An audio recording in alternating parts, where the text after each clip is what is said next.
Imagine a government that promises its citizens three things at once: a stable national currency, preserving the buying power of its citizens; independent monetary policy, the freedom to set its own interest rates to supposedly boost jobs or fight inflation; free capital markets, completely open borders so money can flow in and out freely. Sounds like the perfect economic dream, right? Wrong. It's actually a complete nightmare. Economists call it the impossible Trinity, or the impossible Trilemma. And history proves that as a nation-state, you can have any two of these goals, but never all three. Today we're breaking down exactly why this trilemma exists, how it works, and the spectacular crashes that happen when leaders try to ignore it. Let's define the three impossible goals. Stable exchange rate. Your currency is pegged to another currency, usually the US dollar. So businesses and investors know exactly what it can buy tomorrow. Next, independent monetary policy.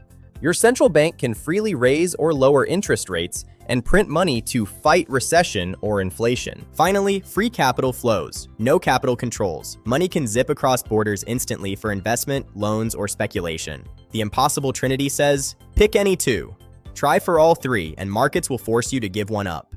Here's why it's mathematically impossible. Suppose country A pegs its currency to the dollar and cuts interest rates to 2% while the US is at 5%. Smart investors borrow cheaply in country A, convert to dollars, and park it in the US for 5% returns. Billions flood out. The local currency comes under massive selling pressure. To defend the peg, the central bank must sell its dollar reserves. But reserves are finite. Once they run low, panic sets in. Either the central bank raises rates or it lets the currency crash. So what can you have? Option 1, stable exchange rate plus free capital flows. You must follow the anchor country's policy exactly, like Hong Kong. Option 2, independent monetary policy and free capital flows. Let your currency float. Most major economies like the US and UK choose this. Option 3, stable exchange rate and independent policy. You must impose capital controls to block those flows. China did this for decades. Any two work? All three? Catastrophe. History is littered with countries that tried anyway. Look at Mexico in 1994. When US rates rose, investors ran. Reserves vanished and the peso was devalued 46% in days. Result? Banking collapse.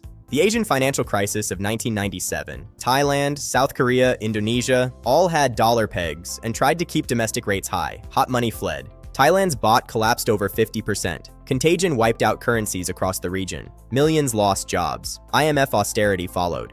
Argentina 2001 and UK Black Wednesday tell the same story. Fixed rates plus open capital equals reserve burn and economic pain. Every single time. Countries that respected the trilemma did much better. China used capital controls. Hong Kong chose the peg. And the US simply let the dollar move. So next time you hear a politician promise a strong currency, cheap borrowing, and open markets, remember the impossible Trinity. Economics isn't about magic. It's about trade-offs. If you enjoyed this breakdown, hit like, subscribe, and drop a comment below. Thanks for watching, and see you in the next Econ Explainer.